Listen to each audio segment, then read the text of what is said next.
الحمد لله رب العالمين والعاقبة للمتقين ولا عدوان إلا على الظالمين. أشهد أن لا إله إلا الله وحده لا شريك له وأشهد أن محمدا عبده ورسوله. اللهم صل وسلم وبارك على سيدنا محمد وعلى آله وصحبه أجمعين. Amma ba'du. Daripada Abi Hurairah radhiyallahu ta'ala anhu berkata, Rasulullah sallallahu alaihi wasallam bersabda, Istausu bin nisa fa innal mar'ata khuliqat min dhila' wa inna a'waja ma fi dhila'i a'lahu fa in dhahabta tuqimuhu kasartahu wa in taraktahu lam yazal a'waj fastausu bin nisa. Wa fi riwayatin li Muslim wa kasruha talaquha. Wasiatkanlah dengan kebaikan terhadap wanita, kerana perempuan diciptakan daripada tulang rusuk, dan yang paling bengkok ialah tulang rusuk yang di atas. Jika kamu mau meluruskannya, nescaya kamu patahkannya. Dan jika kamu biarkannya, nescaya sentiasalah ia bengkok. Justru hendaklah kamu berwasiat dengan kebaikan terhadap wanita. Hadis muttafaq alaih, sebagaimana yang disebut dalam kitab Al-Lu'lu' wal Marjan, jilid yang kedua pada muka surat 181. Diriwayatkan oleh Bukhari dalam As-Sahih jilid yang ke-9 pada muka surat 253 pada nombor hadis 5186, dan Muslim jilid yang kedua pada muka surat 1090 sehingga 1091. Pengajaran hadis. Terdapat pelbagai hikmah dan faedah pensyariatan nikah. Pengarang fiqh manhaji menyebut antaranya memenuhi keperluan fitrah manusia, mengembangkan masyarakat Islam dengan keturunan yang soleh dan generasi yang terdidik, mewujudkan ketenangan jiwa dan ketenteraman rohani, memelihara daripada kemerosotan dan keruntuhan akhlak, menjaga kelangsungan generasi manusia yang sejahtera, mengembangkan kekeluargaan dan mengeratkan semangat kerjasama. Dengan perkahwinan, kedua-dua suami isteri bekerjasama memikul tanggungjawab. Tiap-tiap seorang daripada mereka melengkapkan kerjayanya, melengkapkan kerjaya yang lain. Perempuan menjalankan tugas-tugasnya yang boleh masuk, menjalankan tugas-tugasnya yang boleh masuk dalam bidang ikhtisasnya, dan mengikut apa yang sesuai dengan tabiatnya serta kewanitaannya, iaitu menjaga urusan rumah tangga dan mendidik anak-anak. Tepatlah ungkapan penyair yang berkata dengan maksudnya, ibu seumpama gedung ilmu, yakni sekolah. Kalau disediakan dan dilengkapkan dengan segala ilmu pengetahuan, pasti ia akan membentuk dan melahirkan generasi yang baik, kuat, berilmu dan berketurunan mulia. Suami pula menjalankan kerja dalam bidang ikhtisasnya dan sesuai dengan tabiat kelakiannya, iaitu mencari rezeki untuk menyara anak-anaknya. Ia juga menjalankan kerja-kerja berat.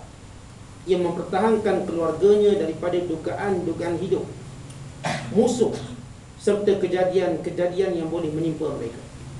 Muslimin yang dirahmati Allah sekalian, hadis yang berkait dengan wasiat kepada wanita, iaitu istausu bin nisa'i khaira. Hendaklah kamu senantiasa mewasiatkan kepada wanita-wanita dengan cara yang baik. Bila kita sebut wasiat, artinya dia mempunyai ketinggian emosi.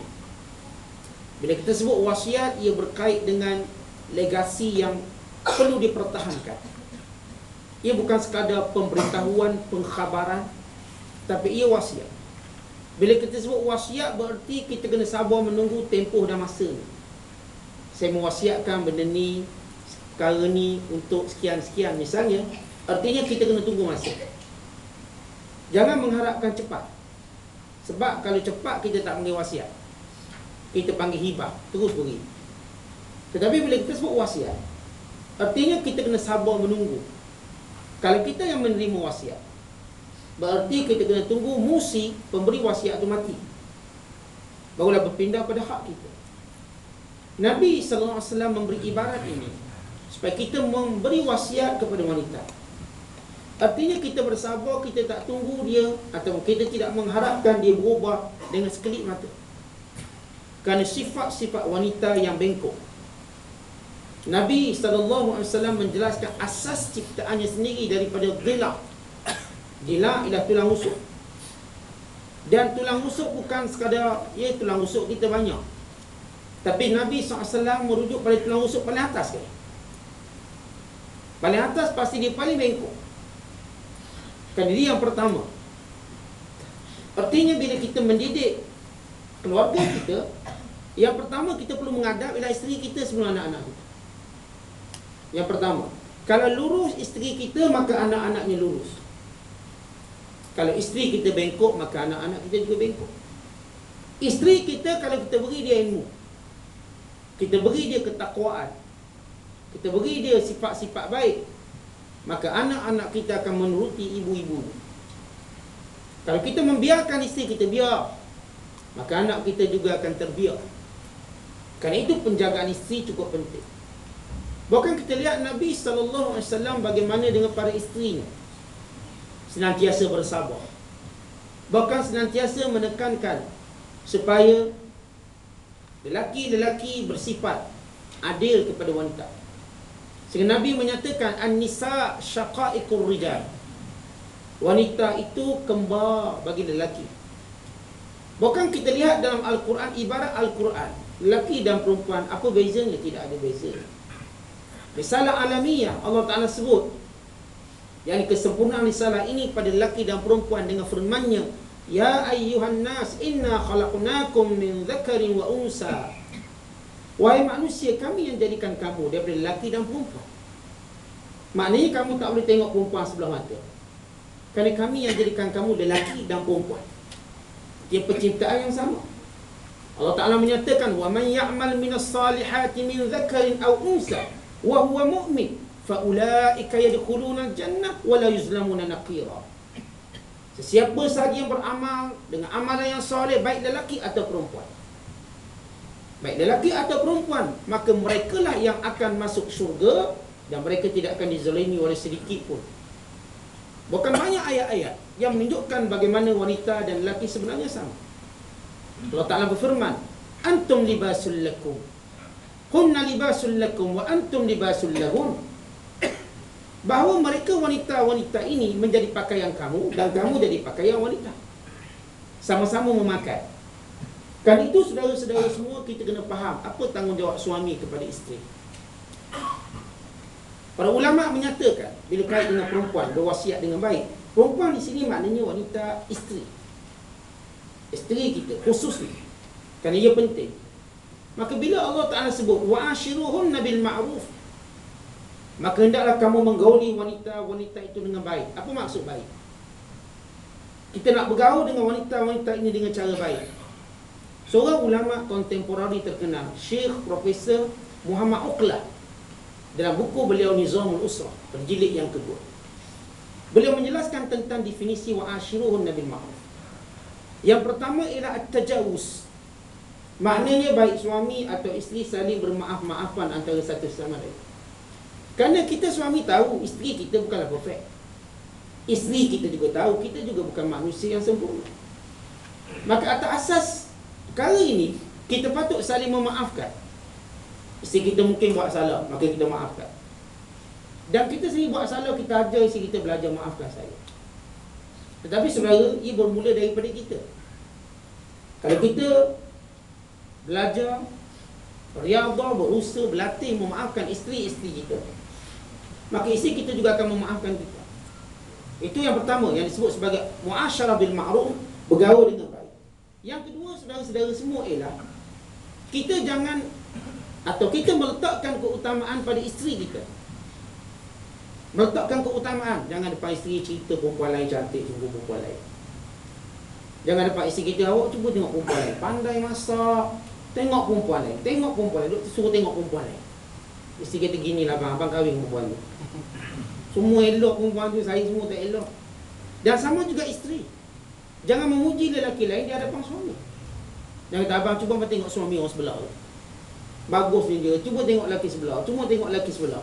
Kita pun kata gini lah, kahwin lelaki sebelah lah sana. Nampak baik sangat lelaki sebelah. Saya ni semua tak baik. Saudara, walaupun kurang isteri kita, memang kurang bak masak, kurang bak bangun tidur pun masalah. Tapi kita tidak sesekali membandingkan dengan perempuan lain kerana sifat ghirahnya luar biasa. Kalau kita kata awak tak patut macam ni, bukan cara macam ni, perempuan-perempuan yang baik bukan cara macam ni, contoh itu lebih halus sebenarnya. Berbanding kita kata tengok perempuan tu, tengok perempuan tu. Lalu kita sebut perempuan-perempuan yang lain, tengok kopi janda sedap, janda buat, awak buat kopi, oh macam ni lah, macam ni. Maka kita menyebut namanya, orangnya dia akan beri satu kecemburuan yang boleh rusakkan rumah tangga kita. Tapi kalau kita menyebut yang sepatutnya awak buat macam ni, yang sepatutnya awak buat macam ni, okey, ia lebih halus.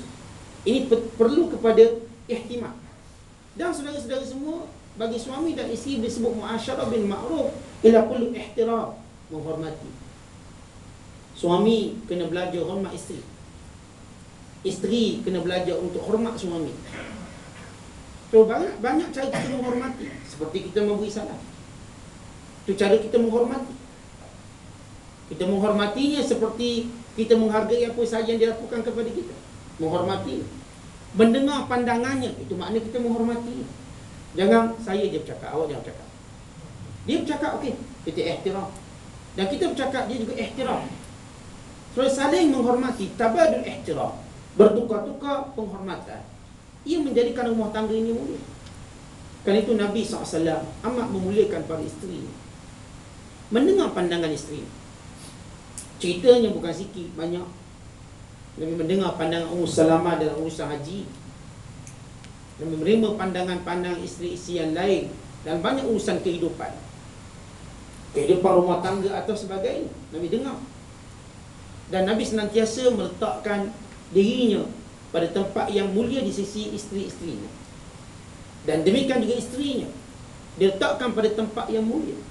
Senantiasa dipujinya, senantiasa dijaga ghirah ataupun cemburunya, tidak diungkit-ungkit dan tidak didedahkan isterinya pada cemburu. Ya, kalau ada cemburu, Nabi SAW merawat dengan begitu baik. Dalam hadis Muslim, bagaimana Aisyah menceritakan, saya amat cemburu pada suami saya, Nabi SAW. Cukup cemburu. Bila selalu wanita-wanita datang jumpa Rasulullah, bertanya pelbagai persoalan. Ada yang datang tanya fatwa mimpi, ada datang bertanya tentang fatwa agama. Yang datang ni pula lawa-lawa. Yang datang ni lah, kalau orang jadi ustaz dia tahulah, jadi tok mufti dia tahulah, kalau jadi doktor dia tahulah siapa yang datang pada dia. Pelbagai ragam wanita. Maka bila satu hari datang seorang wanita yang memang cantik, datang bertanya Nabi SAW, maka Nabi melihat Aisyah wajahnya berubah dan menunjukkan sifat marah. Ia marah pada wanita ini. Lalu kata Nabi SAW, "Aghirti, kamu cemburu ke?" Lalu kata Aisyah radhiyallahu ta'ala anha, "Ya Rasulullah, lelaki seumpamamu, masihkan aku tidak cemburu?" Lelaki macam tuan, masihkan saya tidak cemburu, yang senantiasa menjadi igawan, buruan wanita, cita-cita wanita, pasti saya cemburu. Kata Nabi SAW, "Ya Aisyah, qad ja'aki syaitan." Tengok setan kamu dah datang, kata Nabi SAW. Kata Rasulullah, syaitan dah datang. Lalu kata Aisyah, "Ya Rasulullah, semua orang dia setan ke?" Kata Nabi, "Ya, semua orang dia syaitan dia." Habis, abang dia syaitan? Abang pun ada, tapi syaitan abang Islam. Dia beza dia.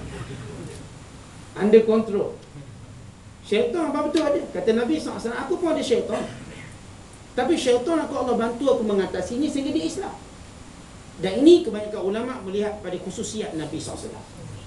Siap kita ada syaitan atau disebut korin dengan bahasa lain, yang menggoda kita, yang mengajak kita buat jahat. Sebab itu syaitan ni baik bulan Ramadan dia tak kena ikat, dia akan bersama kita. Dia tetap membisikkan kita dengan kejahatan. Cuma dia kuat ataupun lemah, bergantung pada keadaan kita. Sebab itu ada orang bulan puasa tak puasa. Syaitan qari itu kuat, yang senantiasa mendampinginya, yang disebut oleh Imam As-San'ani, alladzi la yufariqul insan illa ba'dal maut, yang tidak akan bercerai dengan manusia sampai mati. Mati boleh bercerai. Itu qari. Setiap yang dilahirkan. Maka kata Nabi SAW, ya aku pun ada syaitan, tapi Allah membantuku dan syaitan pun Islam. So Nabi menerangkan dengan isterinya dengan baik. Aisyah, cemburu itu datang dari syaitan. Nabi tak ada marah dengan marah yang keperbagai, ataupun marah yang menunjukkan dia benci atau sebagainya. Cukup sekadar dia beri nasihat agama. Ini ihtiram. Nabi tidak memaki hamun isterinya. Sebab itu kata Nabi SAW, ya la yadribu ahadukum imra'atahu kal ba'ir summa yudaji'uha akhir an-nahar, atau kama qala SAW. Maksudnya, jangan kamu duk pukul si kamu macam pukul unta, kemudian malam hari kamu nak bersama dengan dia. Kau pukul isteri kamu sebagaimana kamu pukul unta. Sebab tu apa maksud pukul unta? Kalau saya pernah tengok orang bela unta dekat Mekah ke, Madinah ke, atau mana-mana negara Arab, kita pukul unta ni macam kita rasa unta tu tak sakit, tu belasah juga, rasa macam dia tak sakit. Sama macam suami kita mandi pukul isteri, dia ingat macam isteri tak sakit, belasah sana, belasah sini. Sebab tu teruk, patah gigi, patah tangan isteri ni. Suami dia tinju sungguh-sungguh, dia rasakan macam isteri dia tak sakit, sebagaimana orang memukul unta. Sebab dia nak isteri dia mengayu, minta maaf dan sebagainya, dipukul lagi. Sebab itu sudah kejadian keganasan rumah tangga semakin akhir zaman semakin dahsyat. Dia cara mereka pukul luar biasa. Bahkan saya baca statistik laporan di Amerika Syarikat, bagaimana keganasan rumah tangga sehingga dikatakan agak sukar cari rumah tangga yang tidak ada keganasan. Lebih 75% rumah tangga di Amerika mengalami keganasan rumah tangga. Kalau dipaparkan cerita Mike Tyson masa tu lah, dia cerita statistik, cerita Mike Tyson, bagaimana dia belasah isteri dia. So dia digelanggang kalau tumbuk, saudara. Referee boleh stop kan? Kat rumah saya pun boleh stop. Kat gelanggang okey, dia boleh tumbuk, referee boleh stop. Tetapi kat rumah dia belasah isteri dia, dia peninju dunia, yang dia kalau sekali tumbuk orang pingsan orang. Bayangkan isterinya. Tapi demikian berlaku pada isterinya. Nabi mengibaratkan suami ni, bila dipukul isteri dia rasa macam isteri tak sakit, seperti unta. Nabi SAW tidak pernah memukul isterinya, bahkan tidak pernah mencebik isterinya, walaupun isteri buat salah yang nyata. Kata Aisyah radhiyallahu ta'ala anha juga dalam hadis yang sahih, tidak ada aku paling cemburu daripada isteri si Nabi selain pada Safiyah. Pertama, Safiyah ni lawa pada aku. Yang kedua, dia pandai masak. Dan satu hari dia masak dan diberi pada Nabi SAW. Aku pegang tak uyuk ataupun pegang pinggang yang ada makanan, sebab Nabi tak ada wang Aisyah tolong bagi pada Rasulullah. Ketar pegang cemburu. Akhir jatuh pecah. Maka oleh kerana Safiyah suruh beri pada Nabi SAW, maka Aisyah terpaksa beritahu, ya Rasulullah, saya dah buat silap. Kenapa saya cemburu sangat melihat makanan Safiyah yang lazat, dia masak untuk Tuhan. Lalu saya pegang sampai terketar, tangan jatuh pecah. Nabi tersenyum. Dia cemburu perempuan. Wahai Rasulullah, macam mana saya nak tebus kesalahan saya? Senang, ganti balik pinggang. Dia kena masak sama macam ni. Senang, ganti pinggang dan masak sama macam Safiyah. Kamu dapat menebus ni. Nabi SAW tak ada, awak ni teruknya. Tak ada kalau kita lah. Apa jenis history ni, sekian-sekian, bla bla bla bla. Tetapi lihat Nabi SAW hanya, poin dia cukup kecil. Kafarahnya awak masak macam dia dan ganti pinggang dia. Itu dia. Okey, ini di antara akhlak Nabi SAW bila kita kata tentang ihtiram. Surah yang keempat bila kita sebut mu'asyarah bil khair, ialah asyukru, senantiasa berterima kasih. So, macam mana kita nak menghargai isteri kita? Apa yang isteri kita buat? Ini termasuk dalam istausu bin nisa'i khairah, wasiatkan pada isteri kamu dengan baik. Maka antaranya ialah senantiasa ucap terima kasih. Isteri kita masak, terima kasih. Isteri kita tolong jaga anak-anak kita, memang tugas dia, tapi kita ucap terima kasih. Jangan terima kasih kita sekadar nak lepas batuk di tangga. Macam mana pun memanglah saya terima kasih kat awak, tapi tapi ada tak? Memang awak bagus rumah tangga sekarang, tapi Jadi bila dia dengar tapi dia lupa terima kasih tu. So kita cuba halam perkataan tapi tu. Tapi tu umpama kita angkat kemudian kita empah balik. Mula angkat cantik, pau gitu. Awak ni dah bagus jaga anak, saya terima kasih kat awak. Masak saya terima kasih, tapi awak boleh buat tu isteri saya tidak dihargai. Selagi mana kita banyak guna tapi bila bercakap dengan isteri kita atau suami kita, kita tidak menghargai. Tetap kita ada benda tak kita tak bersyukur dan tak puas hati. Tapi bila kita tutup tapi tadi, ini kita bersyukur dengan isteri kita. Dan isteri kita bersyukur dengan kita. Dan itu yang keempat. Yang kelima kata Muhammad Aqla ialah ada mudzam, tidak pernah maki hamun isteri. Tidak pernah memperkecilkan dia di hadapan orang lain, di hadapannya atau di belakangnya. Tak adalah suruh kita pergi cerita ke orang isteri saya masak tak pandai, isteri saya misalnya tak pandai layan saya. So kita cerita ke orang, terutamanya kita cerita pada cawangan kedua, bakal cawangan kedua, supaya yang ni nampak macam ada justifikasi kenapa kita patut kahwin lagi. Saudara jangan, kalau saudara nak kahwin dua sekalipun, jangan burukkan isteri pertama. Ni awak nak kahwin lagi kenapa? Isteri pertama apa kurang ni? Dia semuanya lebih. Kerana saya nampak isteri saya semua lebih ni, saya nak kahwin seorang lagi ni. Bukan sebab dia kurang. Orang kita duk faham bila seorang tu nak kahwin lagi sebab yang pertama kurang. Ditambahi pula kita mengurangi dia pula. Isteri saya tak ada masa nak layan saya rasa awak ada masa. Isteri saya begini. So kita selalu mengaibkan. Bukan kita lah, orang lain mengaibkan isteri ni untuk cerita tambah yang kedua. Atau untuk menunjukkan bahawa siang saya dapat isteri yang saya tak tahu kenapa, macam mana saya boleh kahwin dia. Barangkali saya kena guna-guna kot. Habis kena guna-guna anak, asyik tambah je. Siapa gunakan siapa? Ya kita macam, dia ada orang cukup kecewa dengan isteri yang dia ada. Seolah-olah dia macam tak terima kasih. Seolah-olah dia rasa macam, kenapa saya kahwin dengan dia? Saudara-saudara semua menghina manusia. Kalau dia bukan isteri kita pun, maka hina. Tidak baik. Apa tadi kalau dia isteri kita? Nabi SAW macam saya katakan tadi, tidak pernah menghina isteri. Bahkan Nabi senantiasa meletakkan dirinya sehingga ia memperlihatkan kemuliaan para isteri, kasih sayang kepada segala para isterinya. Nabi tidak pernah memburukkan. Saudara tak akan jumpa mana-mana hadis Nabi SAW memburukkan isterinya, baik di hadapan sahabat atau di belakang. Ya kita sudah kadang-kadang duduk sama-sama, sembang-sembang kawan-kawan, maka kita mula burukkan isteri masing-masing. Ya mungkin niat kita sekadar nak penuhi percakapan kita, nak memenuhi 1 jam, 2 jam yang kita akan habiskan. Tapi saudara, cakaplah benda lain. Kita suka burukkan mak bapak kita, burukkan isteri kita, burukkan suami kita. Ya kalau bagi isteri, burukkan suami dia. Kita kadang-kadang burukkan anak-anak kita. Maka saudara jangan jadikan ia sebagai suatu kebiasaan. Andai kata kita buat, kita berubah. Mulai hari ini saya tak akan tutup isteri saya di hadapan mana-mana orang. Atau di hadapan mak mentua, atau hadapan mak ayah saya. Sehingga mak ayah kita pun tengok dia lebih kurang sebab kita yang buat. Kita patut puji mak, isteri saya bagus mak, duit saya tak ada, dia kasih. Walaupun kasih pinjam tu dia ada. Mak, isteri saya ni bagus, kalau saya sakit demam, sanggup dia, tak pergi kerja. Mak kita pun pandang menantu dia baik.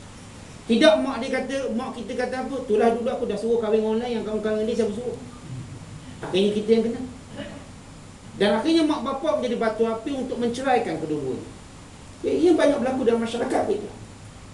Ia berpunca pada suami yang memburukkan isteri, atau isteri yang memburukkan suami, lalu menggunakan mak bapak sebagai satu tempat untuk meluahkan perasaan. Saudara berusaha jangan memburukkan isteri ataupun suami, melainkan untuk kita tanya fatwa, untuk kita dapat jalan penyelesaian, untuk kita mendapat bimbingan. Ustaz, isteri saya macam ni, macam mana saya nak bimbing dia? Ustaz, suami saya macam ni, saya nak bimbing dia. Maka itu dibenarkan. Kerana ia berlaku pada zaman Nabi SAW. Para sahabat yang datang bertemu Rasulullah meminta bimbingan terhadap isteri mereka atau suami mereka. Maka Nabi SAW mengajar mereka. Bahkan kadang-kadang datang wanita-wanita yang meminta bimbingan Nabi SAW untuk memilih pasangan mereka. Lihat apa yang berlaku pada Fatimah bin Qais yang datang bertemu Nabi SAW. Ya Rasulullah, 2 orang pinangku. Satu Abu Jaham, satu lagi Muawiyah. Siapa yang patut aku terima? Hadis yang disebut dalam Bukhari. kata nak dan Muslim, kata Nabi SAW, Abu Jahal lelaki yang suka pukul perempuan, manakala Muawiyah tak ada harta. Habis aku cadangkan kamu kahwin dengan Usama. Usama itu baik. Nabi bukan sekadar menyebut dua-dua ni tak ada akhlak yang baik untuk jadi suami. Tapi Nabi sebagai seorang yang diminta nasihat. Kan itu kata Nabi SAW, izastansahaka fansahhu. Bila kamu orang minta nasihat, maka wajib kamu beri nasihat. So kalau datang seseorang minta tunjuk ajar kita, tak kira apa pun, kita wajib beri tunjuk ajar.